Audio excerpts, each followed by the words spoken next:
What does it mean to be called crazy in a crazy world? Listen to Madness Radio, Voices and Visions from Outside Mental Health. Tuesdays, 4 to 5 p.m. Eastern, on Pacifica affiliates WXOJ-LP-FM, Northampton, Massachusetts, and KWMD in Kasilof and Anchorage, Alaska. Produced by Freedom Center and the Icarus Project, streaming, podcasting, and archived at madnessradio.net. Thanks for tuning in. This is your host, Will Hall, and welcome to Madness Radio. Today, our focus is on madness, schizophrenia, and modern art. Our guest is Dr. Louis Sass. He's a professor of clinical psychology at Rutgers University. He's the author of two books, Madness and Modernism, Insanity in the Light of Modern Art, Literature, and Thought, and The Paradoxes of Delusion, Wittgenstein, Schreber, and the Schizophrenic Mind.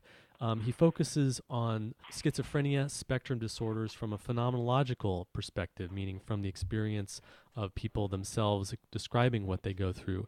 And he's an author of many articles, including recently in the Schizophrenia Bulletin and the Journal of Consciousness Studies. Louis, thank you so much for being on Madness Radio today with us. It's a pleasure to be here, Will.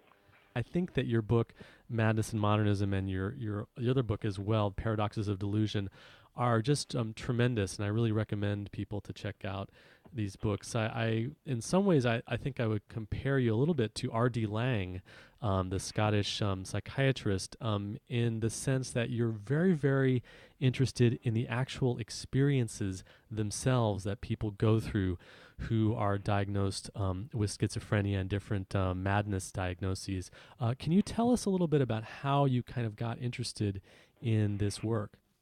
Well, I too was very influenced by R.D. Laing, or at least by one of his books, The Divided Self, which was a book that a lot of people read in the late '60s when I was in college, and that was one thing that inspired me. And I think that, like a lot of people, especially a lot of intellectual people, I found myself identifying with a lot of the things that were being described by Laing as characteristic of the schizoid and to some extent also the schizophrenic condition. I felt I could empathize and in fact that it had certain experiences of alienation and certain kinds of problematic self-consciousness myself. So I felt that was something that maybe I could make a contribution to. And I also had a couple of good friends from childhood, from high school at least, who developed psychotic disorders, in one case schizophrenia, and people that I knew really very, very well and had a lot of respect for, and was very interested in trying to understand what had happened to them. And I also found myself dissatisfied with a lot of what I read in psychiatry and clinical psychology and psychoanalysis. It just didn't seem to fit what I observed and what I thought was happening for them from their own subjective point of view. So the focus here is really on the experience of madness or schizophrenia. And I know that there's a lot of controversy about the language and the use of different kinds of disorder language, and we're really trying to focus here on what it is that people go through themselves. So which I know has been a big interest of yours, and sort of the central kind of approach that you take is to really get into the details of what is it that people are going through. And the experiences that get labeled schizophrenia are actually very, very diverse and have a lot of different ins and outs to them. No two people kind of are the same. Maybe we should talk a little bit about what it is that we're talking about when we say the schizophrenic mind or the schizophrenic experience. Well, first of all, since you mentioned the controversies around terminology, I certainly understand why people, don't want to be saddled with a label that might be heard by a lot of other people as pejorative, and that's a real important concern. On the other hand, I think when you think about the word schizophrenia, and it derives from from Greek terms, which mean split heart or split mind. And I think that there are certain things about that term that actually capture fairly well what some of the experiences of schizophrenia are really like. In contrast with the term that it replaced, which, as I'm sure many of your listeners know, was the the term that Emil Kraepelin had come up with, which was dementia precox, precocious dementia. And when Eugen Bleuler in the early 1900s came up with the word schizophrenia, it was because he wanted to make it very clear that this was not a condition which was analogous to a demented condition. That these were people who had a different way of experiencing, a different way of thinking, but not one that was necessarily deficient or lesser. So I'm not as eager as some people are to jettison the term schizophrenia.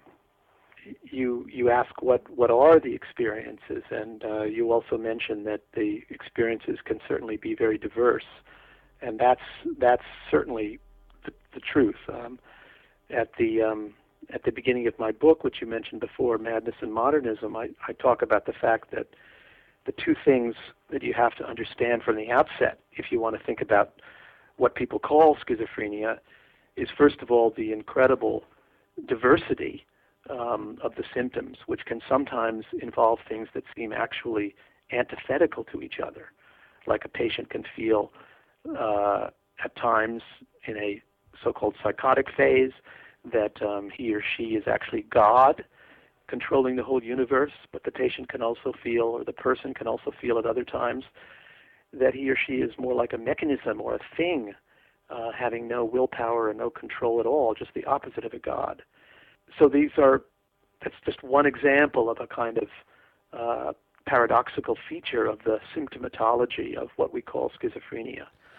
And the other thing, other than the heterogeneity, the incredible diversity of the symptoms that has to be kept in mind, is the difficulty that normal people have in comprehending it or empathizing with it. There was another important psychiatrist, I'm sure some of your readers have also heard about, named Karl Jaspers, Karl Jaspers, we would say in English, but Karl Jaspers in German, who thought that the one really diagnostic feature of a person with schizophrenia was that his or her experiences would seem incomprehensible to the normal person. That, I think, is really key, because that sort of is the defining characteristic, in a sense, is strangeness, alienness, being other, isolation, not really understanding what the person is going through from the outside, and then from the inside, it's like you're completely isolated. Everyone else in the world cannot be understood.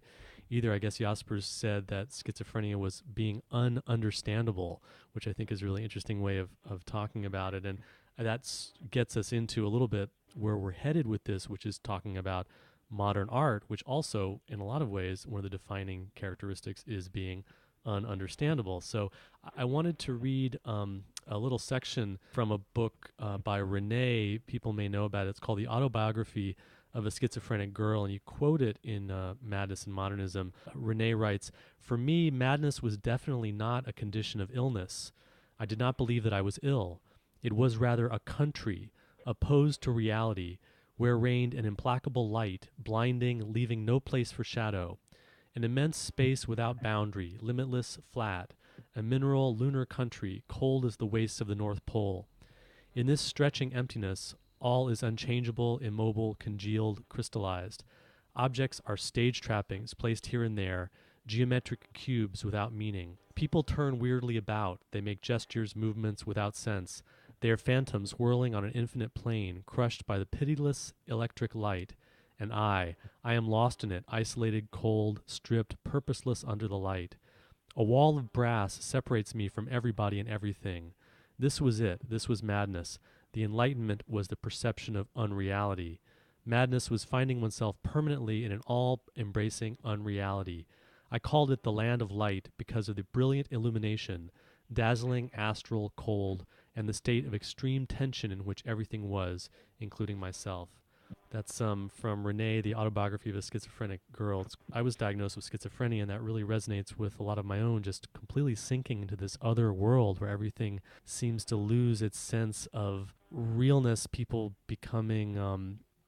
It's kind of overwhelming to try and even talk about it, but I think that that's really the defining characteristic of what we're talking about, is kind of slipping into another reality where things are just completely different and completely strange and alien.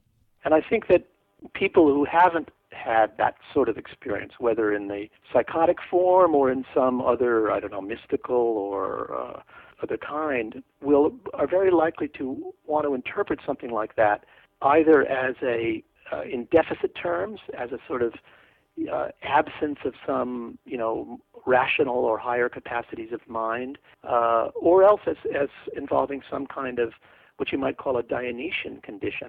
When I say Dionysian, I'm referring to the god Dionysius, the god of wine and intoxication, because a lot of views about madness have tended to see madness as a lapsing out of rationality into a kind of overly passionate, instinct-driven kind of state of mind, or perhaps into a state of mind that's similar to that of the young child who has not yet been civilized or has not yet learned how to use his or her rational faculties. I think that's very different, actually. That vision is very different from what Renee describes, because she describes a feeling not of being overwhelmed by desire, but of being feeling just a tremendous sense of distance and separation from the world.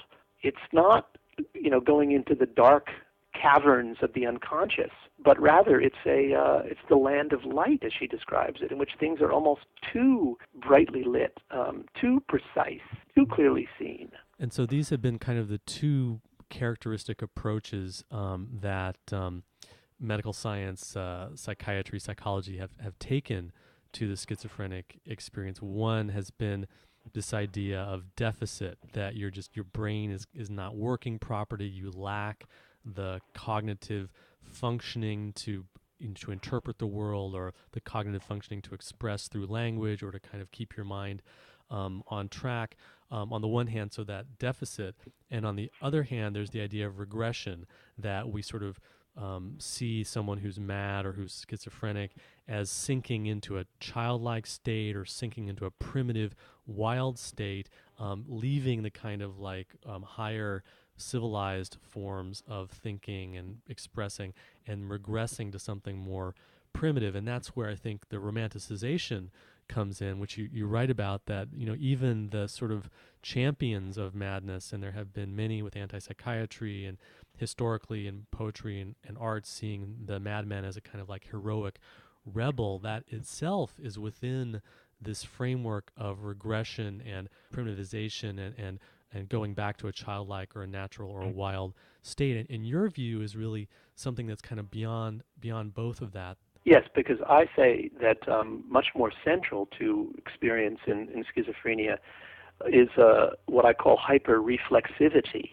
and also alienation, which are experiences in which one senses a sense of tremendous separation from one's own body, from other people, from the external world, and often with a exaggerated kind of self-consciousness about one's body, about one's thinking, about words, about all kinds of things that more normal individuals are unlikely to think about. Now that's very interesting, the idea of exaggerated self-consciousness, because in a sense, if you exaggerate, if you go beyond an ordinary focus on yourself, you become more separate, and it also could be an experience of isolation and separation that's driven by fear, and that might be related to something that's very common, that often people are overwhelmed by the outside, or perhaps there's been some kind of violence or some kind of trauma that could be playing into this experience of becoming super focused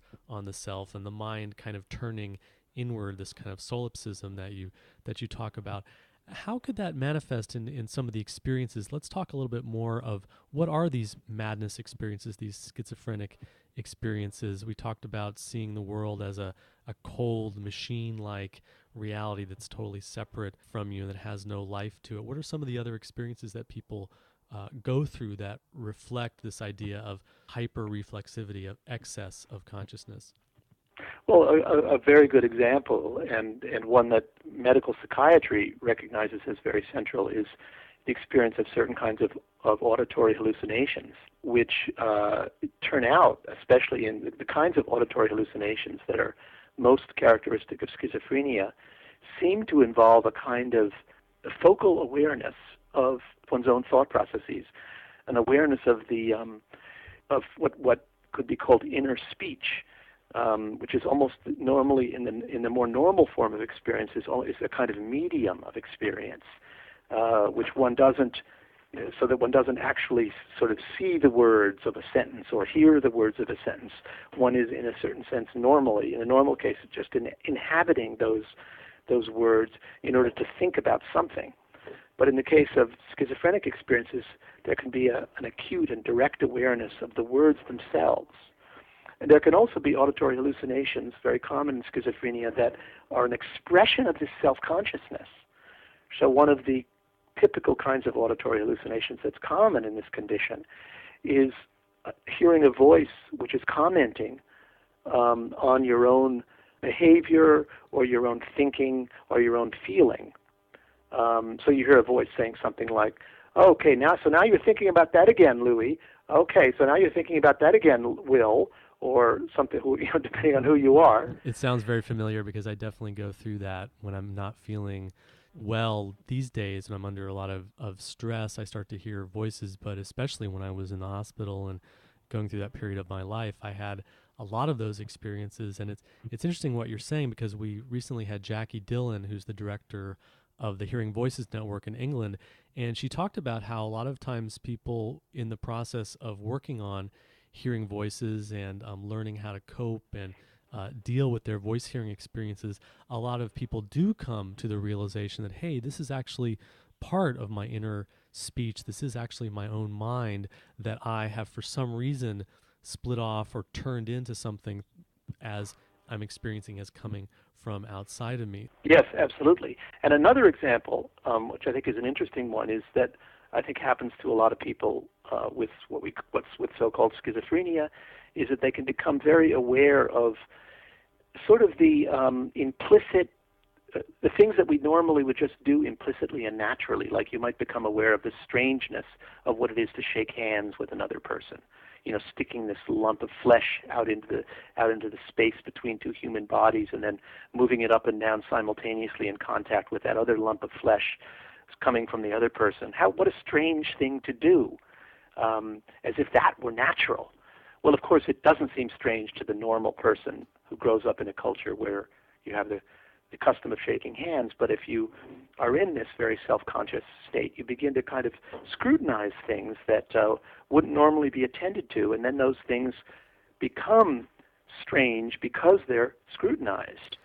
But there's also, as a result of that, there can be insight, I think, into dimensions of experience that more normal people just don't notice, that can be important dimensions of experience.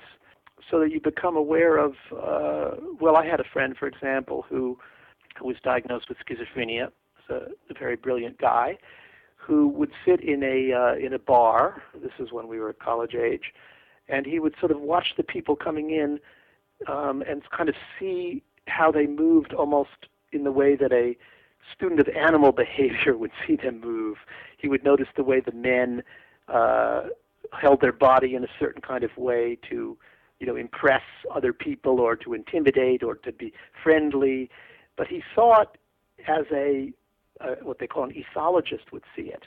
And he was actually seeing things that were really happening.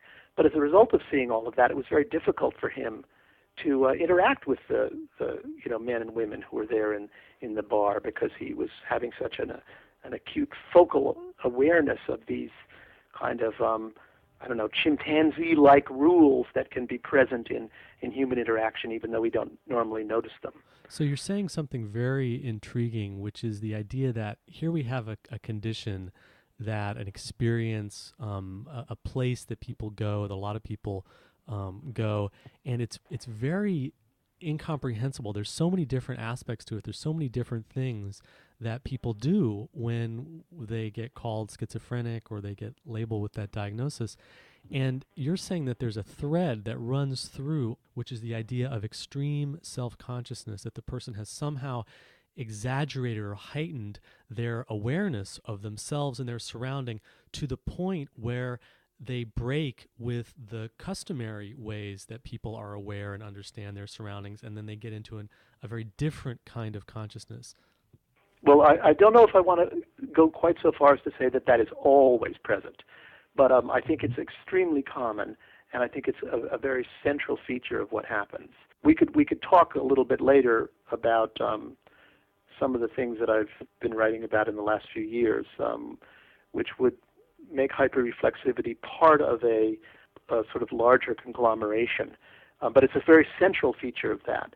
But I think before we leave that, for the moment anyway, I wanted to mention another thing that it's an interesting idea from a French psychoanalyst who isn't much read in the mental health world, at least in the United States, but is a very famous figure here. I'm in France this year on sabbatical, so I've been hearing about him a lot, and that is Jacques Lacan, spelled Lacan, a very well-known French psychoanalyst. And he said something, I'm going to say it in French and then I'll translate it, which I think is a very profound statement about schizophrenia, or perhaps psychosis more generally, and that's les non-dupes errent. What that means is those who are not duped, les non-dupes errent.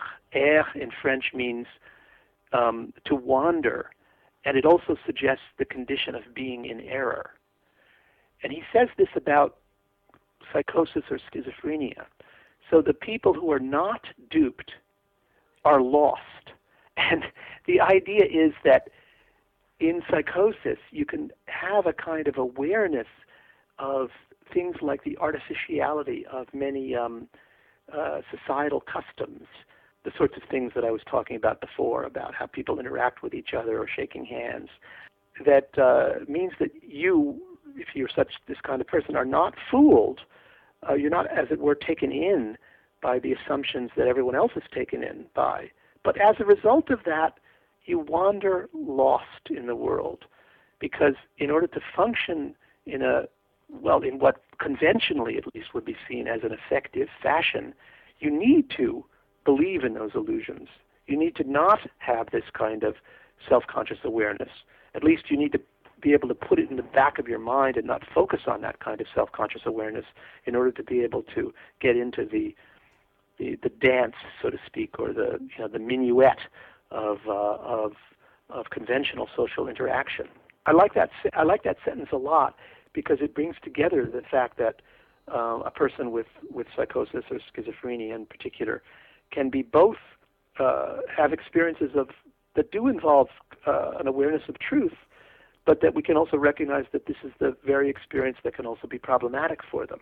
So let's break that down in terms of an example, because I know that sometimes when I was in really deep states of madness that got me the diagnosis of schizophrenia, I would have clinical interviews with the residents in the ward, and they would ask me questions, and my interpretation of what they were saying, like I would go into kind of like an echo effect, like I would almost really focus on the words that they had said too much, and the words would kind of lose their meaning because I was listening to them really closely, it seemed. And then when I would speak, I would go off on this sort of train of thinking that would be called loose associations, and they would say, well, you have very disordered thinking. But my experience was that I was making sense from inside somewhere, or trying to make sense. And I think this is a common kind of symptom that it's called, that people don't make sense, that they start to speak, but they're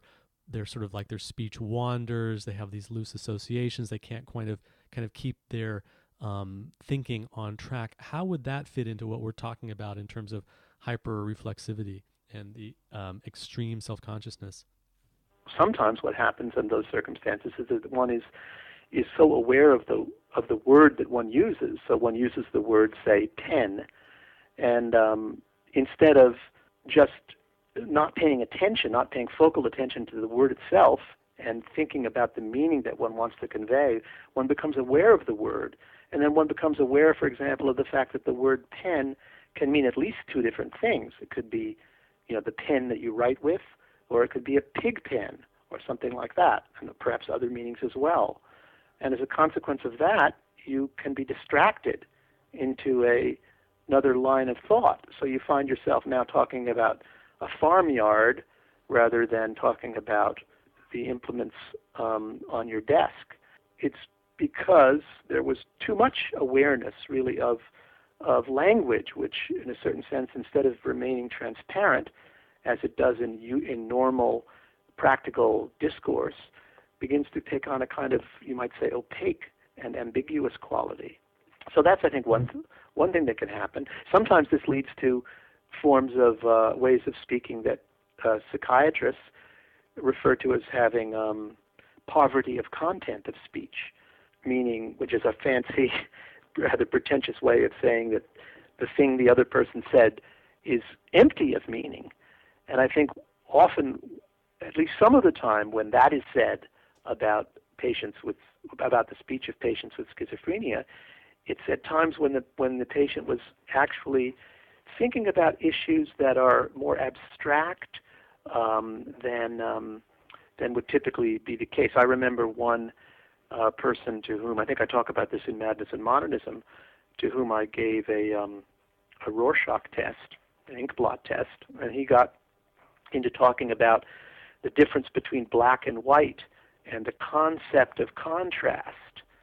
Well, that's part of what is involved in a ink blot. You look at this ink blot on a card and you see the ink on the white ground and you see a bat or a woman or a car or whatever you see, but you're seeing it because of the black or the darker against the white, and that's an example of contrast. And so he got into talking about the concept in general of what it is for something to contrast with something else. And it was not that dissimilar to what a lot of philosophers might talk about, but it was the kind of thing that could easily be dismissed, I think mistakenly dismissed, as nothing but poverty of content of speech. It reminds me of when I was in the hospital and I think I was given like the Minnesota multiphasic personality inventory or one of these questionnaires where you have to answer all these questions, and I couldn't answer any of the questions. I got into a whole discussion about the sort of the nature of multiple choice tests and like the whole question of how it was framed, and eventually they just sort of removed the test from me, and that became a symptom of what later became my schizophrenia diagnosis. So I definitely can see that. If you're just tuning in, this is Madness Radio. We're speaking with Louis Sass, who is professor of clinical psychology at Rutgers University, and we're talking about modern art and madness. Where this is heading with the idea of an excess of consciousness or a hyper awareness is the connections that you make in your book with modern art.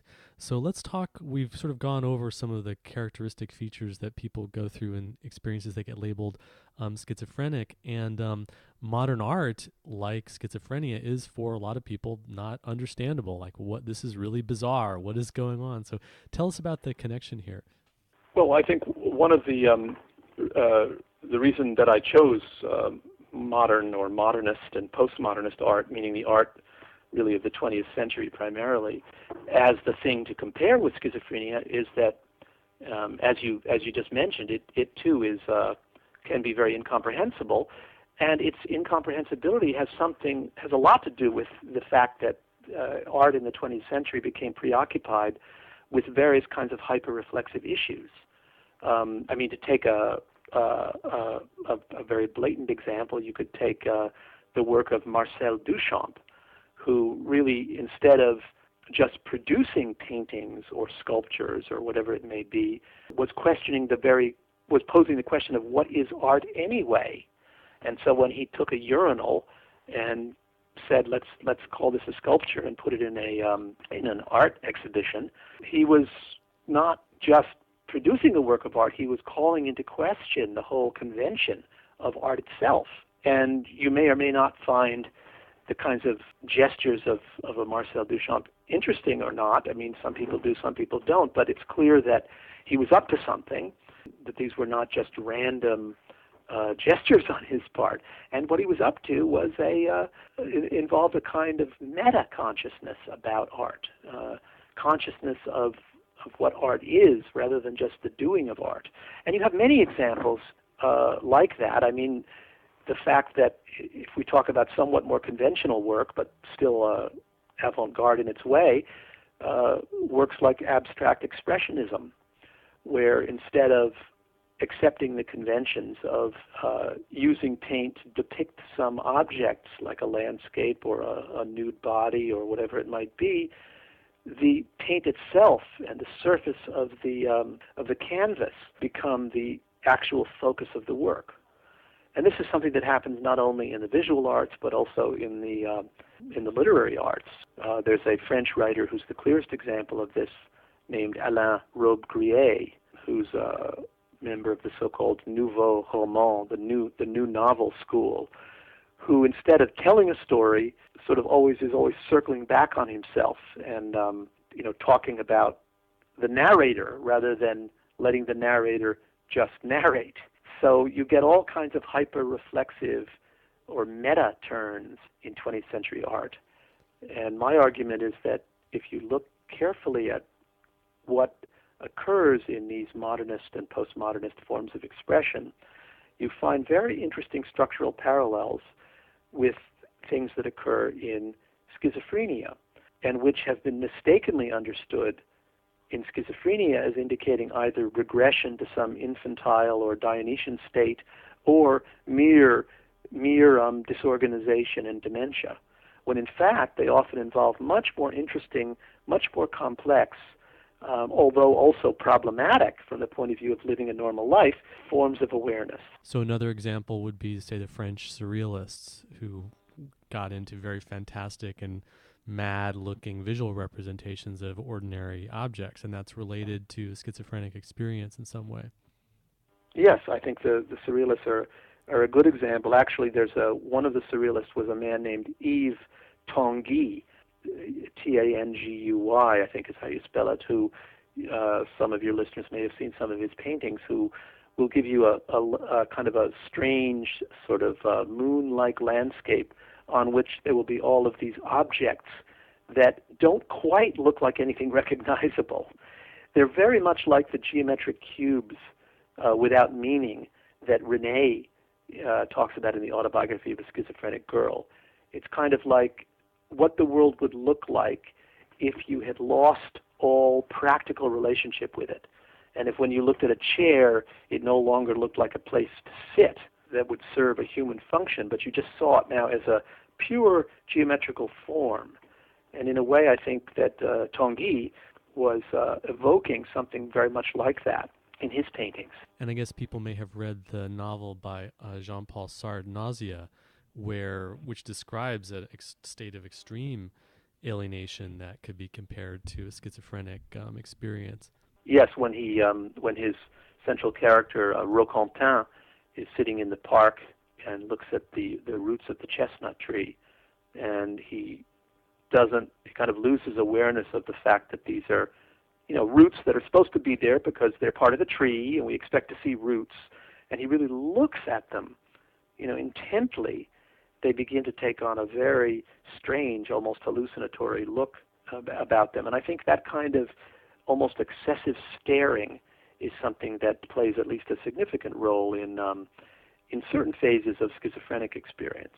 So there's this parallel. Do you think that both the schizophrenic experience and modern art are reflecting of a broader cultural condition, or is it that modern artists maybe have access to these higher states of consciousness or higher states of, I don't know if I want to say higher states of consciousness, more like more extreme kinds of reflection and self-consciousness, hyper-reflexivity that you call it, but without being overwhelmed by them, that they're able to kind of channel those states. And perhaps something is a related question is it seems like this might explain why you get madness and genius often so closely related, that the people who are making surrealist paintings and Dadaist poetry and sculptural installations like Duchamp are also extremely eccentric, weird people who aren't playing by the rules of conventional society. Well, sometimes they are. Sometimes I think they're, like you describe, weird people who aren't playing by the conventional rules. A good example of that would be Antonin Artaud, who was such an important influence on avant-garde theater in the 20th century, and who clearly was, schizophrenic, if that word has any meaning. At least he had the characteristics that we tend to call schizophrenia. But I think there are other people, like perhaps Robbe-Grillet may have been an example, who were actually rather certainly capable of leading a very conventional life and capable of the usual standard kind of Machiavellian manipulations of the art market and so on. So I think that I think there is an affinity between schizophrenia and creativity of the modernist and postmodernist form, but I wouldn't want to identify them too closely. I think there's a structural parallelism here, in that the hyperreflexivity that is very central to many people with so-called schizophrenia is structurally at least analogous to what goes on in many trends in modernist and postmodernist art. Now we can say, well, why is there that structural parallel? And I, in my book, Madness and Modernism, deal with this question at some length and try to treat it very, very carefully.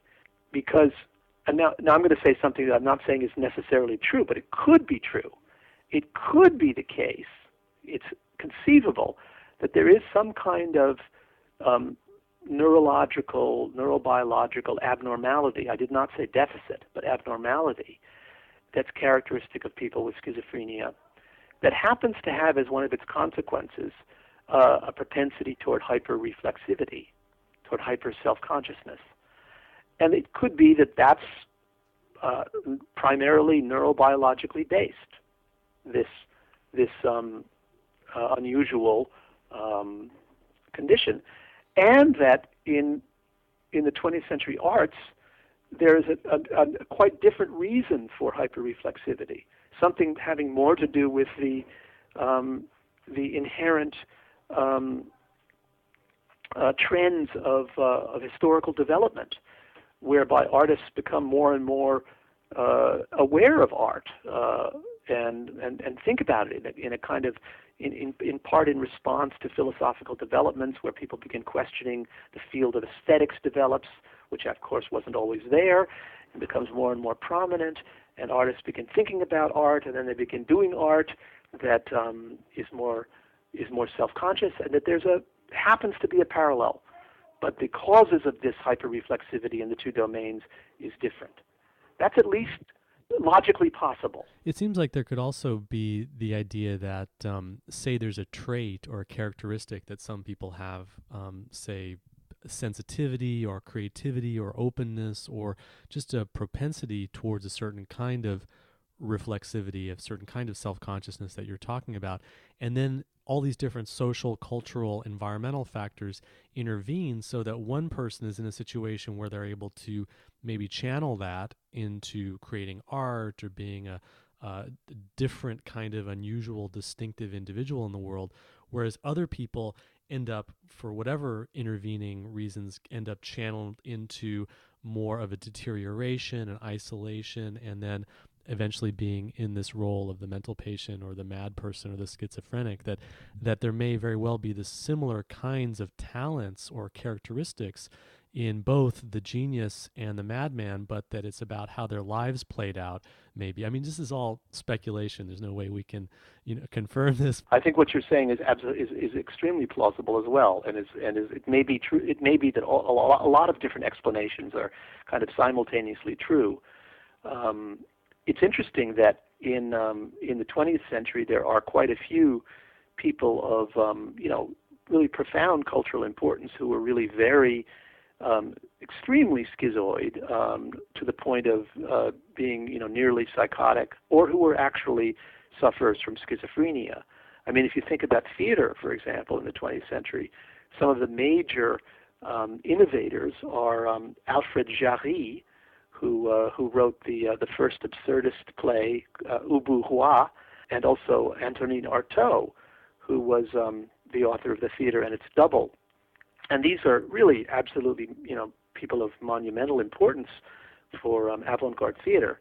And both of them were, very, in the case of Jarry, I think he was not diagnosed, but if you read about his life, it seems like he was a very schizophrenic-like person. And Artaud, really was a sufferer from psychosis much of his life and spent his last 10 years in asylums, and these were really brilliant, genius people. But if you look earlier than the 20th century, it's harder to find as many examples of people who were schizophrenic or schizophrenia-like who had as much influence. And that may be because the kind of art that became prominent in the 20th century with its hyper self-consciousness and hyper-reflexivity was the kind of art that people with a schizophrenia-like tendency could contribute to. Back in, say, 1800, at the time of in the early 1800s, the time of Romanticism, the sort of art that was popular, say in Romantic poetry, was a kind of art in which was more, in a way, manic or hypomanic-like. The role of emotionality was much more important, rather than the sense of alienation and self-consciousness. So it may be that the link between genius and creativity, between madness and creativity, or between mental abnormality and creativity, is something that really has to be seen in a historical context. Kind of depends what you mean by creativity. The creativity of Lord Byron is very different from the creativity of Samuel Beckett. And why would we expect that the same kinds of mental abnormalities or mental disorders would give rise to both kinds of creativity? So it's interesting. There's a question of why is it in the 20th century certain kinds of art gets recognized as valuable and interesting. And one of the points that you make is that our culture is in some ways has a kind of schizophrenic quality to it. You describe it as there's a focus on really, really concrete, objective things out there, like the material world. And then also a real focus on the subjective experience. And we see this sort of like in the fantasy world of advertising and consumerism, and then the sort of objective go out there and do things in concrete and accomplishing things. So there's some kind of way in which the culture itself parallels this experience. Is that right? Mm-hmm. Yes, I think so. I think that there's a sort of hyper-objectivism, and people are in a way inclined to think of them, or at least they're open to the idea that maybe I'm nothing but my brain. Maybe, all I really am is my neurons firing. I mean, at least that's an idea. I'm not saying that everyone accepts that now, but it's an idea that seems possible and perhaps plausible in a way that it wouldn't have 100 years ago or 200 years ago. And at the same time, we also have a tremendous subjectivism in which we're inclined to think of, the world as sort of being our world, and different people live in different worlds because their experiences are different. So we have the combination of a kind of extreme objectivism and a kind of extreme subjectivism, which may have some parallels with things we see in schizophrenia. I mean, I think I mentioned in my book the example of Andy Warhol, because he's a fascinating figure who, he once said, "I want to be a machine," and he referred to his studio as the factory, and he in a way gives us a vision of the world in which, there is no sort of inner life. There's just, there are just things like photographic images, and at the same time, it's a kind of objectivized world, the world of the factory and the machine. And yet, on the other hand, it's a world of total fantasy in which you feel like, well, there is no real Jackie Onassis. There's only the image that we have of Jackie Onassis and the image that we have of the images of Jackie Onassis. So you go back and forth between this concretism, this mechanism, and this extreme subjectivism. And I think that back and forth, which I'm talking about an artist, but it's an artist who's a very prototypical one, says something about our culture. And what it says about the culture has some parallels with things that you also see in schizophrenic experience. I'm curious what your thoughts are about the place of mystical experience or religious experience in all this, because that's also a very mysterious thread that goes between people who are recognized as having religious talents or abilities as leaders or prophets or having genuine connections with spirit, and people who are mad or who are seen as manic or schizophrenic or who are in hospitals. How do you think your sort of framework of this idea of an excess of consciousness or an excess of self-consciousness, how does that fit into perceptions of the mystical or the spiritual? Well, that's a very tough question, and I don't know quite what I think about that, because I think that there are features of mystical experience that seem quite similar to schizophrenia in some ways, but other features that seem rather different. I mean, the typical mystical experience that's described sort of classically is an experience of a kind of blissful fusion with the world, a sense of that being at one with the world, which is something that I think can happen sometimes in schizophrenic experience. But certainly, if you read accounts and talk to people who've suffered from schizophrenia, or what we call schizophrenia, they often describe something which is a little bit different from that, which is, first of all, it's more laced with anxiety and with a kind of sort of electric intensity that can be both sort of invigorating but kind of alienating and frightening at the same time. And there's often a sense of tremendous separateness, at least framing the perhaps more briefly experienced experiences of fusion.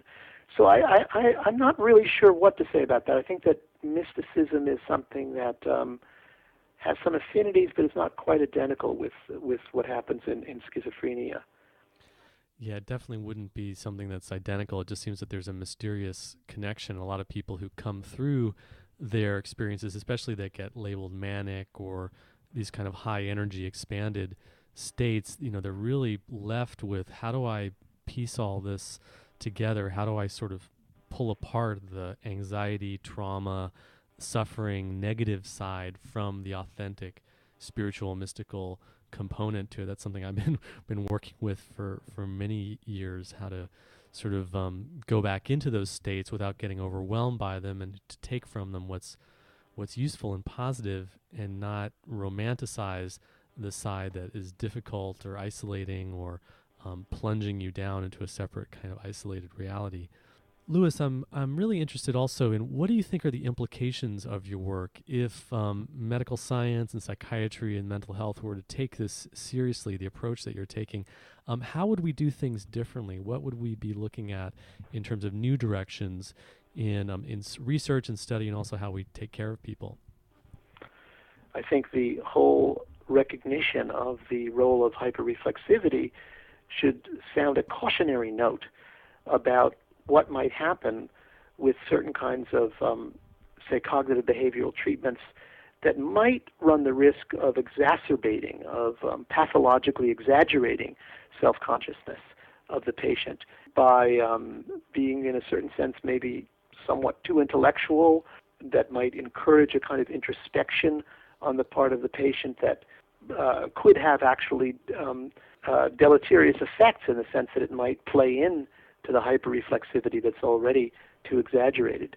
But I think it's difficult to I think this is a broad kind of philosophical perspective that doesn't have simple implications, because despite what I just said about the possible dangers of encouraging introspection, I think it's also possible that appropriate kinds of introspection with the patient, in which the therapist and the patient both recognize the role of something like hyperreflexivity, can also, if it's done in a sensitive way, can also be helpful to the patient. I've treated patients in the past who really felt that the whole idea that they were suffering from a mental disorder didn't make much sense to them, because the way in which that mental disorders were described by their people who were treating them was so different from what their experience was. But once they understood these notions about hyperreflexivity and self-disturbance, they were able to kind of get a better grip on what was really troubling them and what kinds of hyperreflexive processes, for example, led them into difficulty. And that helped them learn how to, move in other directions that were more functional for them. One of the things that's remarkable about your book is that so much of the experiences that get called schizophrenia, that are just completely mysterious and unintelligible start to make a little bit more sense. Do you think that's one of the promises of your phenomenological approach and looking at this idea of hyper-reflexivity, that what people go through might start to be a little bit more understandable, and therefore we can start to embrace people more as people rather than see them as so strange and bizarre and other? Yes, I think that's certainly one of the goals I would have for my approach. But I would want to add a qualification there, that I think it's important to understand people suffering from what we call schizophrenia as being people. But I think we also need to understand what it is that is different about them. And I think we have to do that in a way which is both sensitive and that recognizes the potential insights that may be present in their modes of experience, but that also doesn't kind of glorify it. That also recognizes the great difficulties that such people can experience. So I think it's a matter of walking a very fine line in which one exercises empathy, sympathetic empathy, without the kind of romanticizing that I think neglects the suffering that these experiences can really involve. Louis, tell us about your work now. I know you're working on a book about Antonin Artaud, and also give us contact information if people want to get in touch with you. Well, I've been since the time that Madness and Modernism came out, which was in 1992. I've been writing lots of articles about schizophrenia, including, among other topics, articles on the so-called negative symptoms of schizophrenia, articles on abnormalities of emotion or affect in schizophrenia. I hope in the next couple of years to put together what I've written since Madness and Modernism into a new book on schizophrenia. Meanwhile, I'm also working on a number of figures in the 20th century who had what I call extreme self-projects, that is, projects of trying to create themselves in very unusual, unconventional ways. And I'm working particularly now on Antonin Artaud, who is a famous French writer on theater, and he was also an actor and a poet and an essayist who spent the last 10 years of his life in various asylums in France. And if people want to reach you, an email address? My contact information, I can give you my email, which is LSASS, that's LSASS, at rci.rutgers.edu. Louis Sass, thank you for joining us today on Madness Radio. Well, thank you very much, Will. It was a real pleasure talking with you. You've been listening to an interview with Louis Sass. He is professor of clinical psychology at Rutgers University. He's the author of 2 books, Madness and Modernism, Insanity in the Light of Modern Art, Literature, and Thought, and The Paradoxes of Delusion, Wittgenstein, Schreber, and the Schizophrenic Mind. You can reach him via email at lsass, LSASS, at rci.rutgers.edu. That's all the time we have this week on Madness Radio. Thanks a lot for tuning in. You've been listening to Madness Radio, voices and visions from outside mental health. Madness Radio broadcasts every Tuesday, 4 to 5 p.m. Eastern, on Pacifica affiliates WXOJ LP-FM, Northampton, Massachusetts, and KWMD, Kasilof and Anchorage, Alaska. Co-produced by peer-run mental health communities freedom-center.org and theicarusproject.net. Madness Radio is hosted by Will Hall. Music producer is John Rice, with technical assistance from Jeremy Lansman. Listen to our internet stream, podcasts, and show archives at madnessradio.net. If you have an idea for a story or guest on Madness Radio, to help get us broadcast on a station near you, or if you just want to share what's in your head, contact radio@madnessradio.net.